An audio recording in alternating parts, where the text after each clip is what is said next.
కొరటాల శివ దర్శకత్వంలో వచ్చిన జనతా గ్యారేజ్ లో యంగ్ టేకర్ ఎన్టీఆర్ నడిపే బుల్లెట్ యువతను బాగా ఆకర్షించింది. ఆ బుల్లెట్ సొంతం చేసుకోవాలంటే మా పోటీల్లో పాల్గొనాలని చిత్ర బృందం అప్పట్లో ఓ పోటీ నిర్వహించింది. అందులో గెలిచిన వారికి కీ చైన్స్, చాక్లెట్స్ వంటి చిన్న చిన్న బహుమతులే కాకుండా తారక్ నడిపిన బైక్ ను అందిస్తామని వెల్లడించింది. చెప్పిన మాట ప్రకారం ఇందులో గెలిచిన ప్రతి ఒక్కరికి కానుకలను అందజేసింది. ఎన్టీఆర్ తో కలిసి ఫోటోలను కూడా తీసుకునే అవకాశం కల్పించింది. తాజాగా జనతా గ్యారేజ్ బుల్లెట్ గెలుచుకున్న విజేత పేరును ప్రకటించింది. నల్లగొండకు చెందిన రాజ్ కుమార్ రెడ్డికి ఈ రోజు hero NTR, director Koratala Shiva bullet వాహనాన్ని అందజేశారు.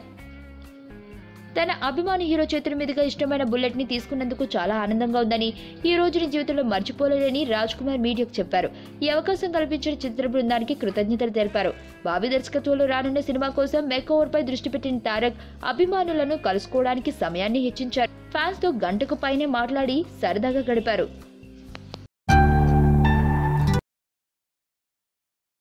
సుబ్బు, నీకు తెలుసా, నాకు ఎర్లీ మార్నింగ్ ఒక కల వచ్చింది. నువ్వు నన్ను జ్యువెలరీ షాప్కి తీసుకెళ్ళి వడ్డానం కొనిచ్చావంట. ఏ టైంకి? గుర్తులేదు సుబ్బు, 5 అనుకుంటా. అదే మరి 5:05కి మీ బాబు వచ్చి బిల్లు కట్టినట్టు నాకు కాల్ వచ్చింది. గీతా సుబ్రహ్మణ్యం, ఈ జంట పేరు గీతా సుబ్రహ్మణ్యం.